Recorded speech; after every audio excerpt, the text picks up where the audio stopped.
Good morning प्यारे बच्चों। आज हम सॉल्व करेंगे एक्सरसाइज 1.2 क्लास 7th मैथ की। तो क्वेश्चन नंबर 1 देखिए क्या लिखा हुआ है। Find each of the following products. तो पहले पार्ट में लिखा है आपके पास 3 मल्टीप्लाई बाय -1। तो देखिए इसका सोल्यूशन कैसे लिखेंगे। 3 multiply by -1 is equal to 3 1 ज़ा 3 और एक नेगेटिव साइन है इसलिए आंसर में आपके पास आ जाएगा -3। बी पार्ट का सोल्यूशन लिखेंगे -1 मल्टीप्लाई बाय 225। तो 225 को जब हम -1 से मल्टीप्लाई करेंगे तो whenever we multiply a number by 1 the answer is the number itself, लेकिन एक नेगेटिव साइन है इसलिए -225 इसका आंसर आ जाएगा। सी पार्ट देखिए उस पर लिखा है -21 मल्टीप्लाई बाय -30। तो इसको कैसे मल्टीप्लाई करेंगे आप। 21 को अगर हम 3 से मल्टीप्लाई करेंगे तो वो आता है 63। माइनस माइनस पॉजिटिव बन जाएंगे तो एक ज़ीरो हमने छोड़ा था उसको लिख देंगे तो ये आ जाएगा। 21 को अगर हम 30 से मल्टीप्लाई करेंगे तो आंसर आ गया आपके पास 630। डी पार्ट देखिए, डी पार्ट का सोल्यूशन लिखेंगे हम -316 मल्टीप्लाई बाय -1। तो यहाँ पे दोनों नंबर जो है नेगेटिव इंटीजर्स हैं, इनको जब नेगेटिव नेगेटिव को मल्टीप्लाई करेंगे तो that becomes the positive integer. तो 316 multiply by 1 is equal to 316 ही इसका आंसर आ जाएगा। ई पार्ट देख लीजिए, ई पार्ट में लिखा हुआ है -15 मल्टीप्लाई बाय 0 मल्टीप्लाई बाय -18। तो whenever we multiply a number by 0 the answer becomes 0, so the answer of this multiplication is 0।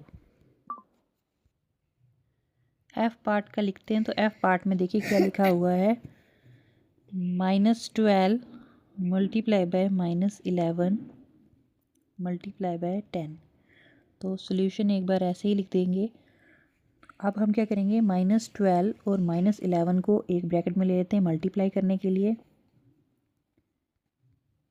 Multiply by करेंगे 10 के साथ। 12 11 ज़र होता है 132 मल्टीप्लाई बाय 10 और जब 10 के साथ मल्टीप्लाई करेंगे तो ये आंसर आ जाएगा आपके पास 1320 आंसर।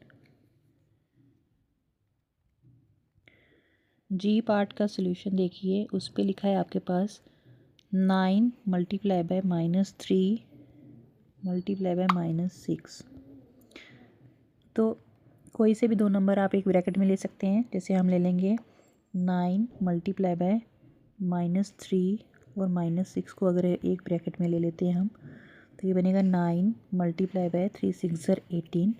अब 18 9 ज़र करेंगे मल्टीप्लाई तो 9 8 ज़र 72, 7 चला जाएगा कैरी, 9 1 ज़र 9, 9 और 7 गिनेंगे तो 16 162 इसका आंसर। एच पार्ट का सोल्यूशन देखिए, वो लिखा है आपके पास 18 -18 मल्टीप्लाई बाय -5 मल्टीप्लाई बाय -4। तो इसके आप क्या लिख लेंगे, कोई से दो नंबर आप ब्रैकेट में ले सकते हैं। जैसे हम ले लेते हैं -18 मल्टीप्लाई बाय -5 मल्टीप्लाई बाय -4। तो 18 5 ज़र होगा आपके पास 90, minus minus become positive number इसलिए 90 के साथ कोई निशान नहीं लगेगा। Multiply by -4। अब यहाँ पे एक पॉजिटिव इंटीजर और एक नेगेटिव इंटीजर को मल्टीप्लाई करना है तो 9 4 ज़र होता है 36, एक ज़ीरो हमने स्किप किया वो ज़ीरो लिख देंगे, आएगा 360 -360 इसका आंसर।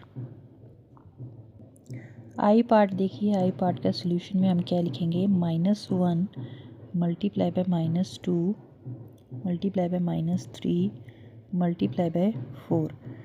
तो -1 इंटू -2 इसको अगर हम एक ब्रैकेट में ले लेते हैं मल्टीप्लाई बाय -3 मल्टीप्लाई बाय 4 ये दूसरी ब्रैकेट में ले लेंगे सिंप्लीफाई करने के लिए। तो 1 2 ज़ा 2 माइनस माइनस बिकम्स पॉजिटिव, 3 4 ज़ा 12, एक ही के साथ नेगेटिव निशान है इसलिए -12 और 2 12 ज़र आ गया -24 इसका answer. And last part of this question is -3 multiply bye -6 multiply by -2 multiply by -1। तो -3 इंटू -6 को अगर हम ब्रैकेट में ले लेंगे, मल्टीप्लाई बाय -2 और -1 को एक ब्रैकेट में ले लेंगे, तो 3 6 ज़र आएगा 18, मल्टीप्लाई बाय 2 1 ज़र 2, तो 18 2 ज़र 36। That is our answer. I hope आपको ये क्वेश्चन अच्छे से समझ आए होंगे। Thanks for watching.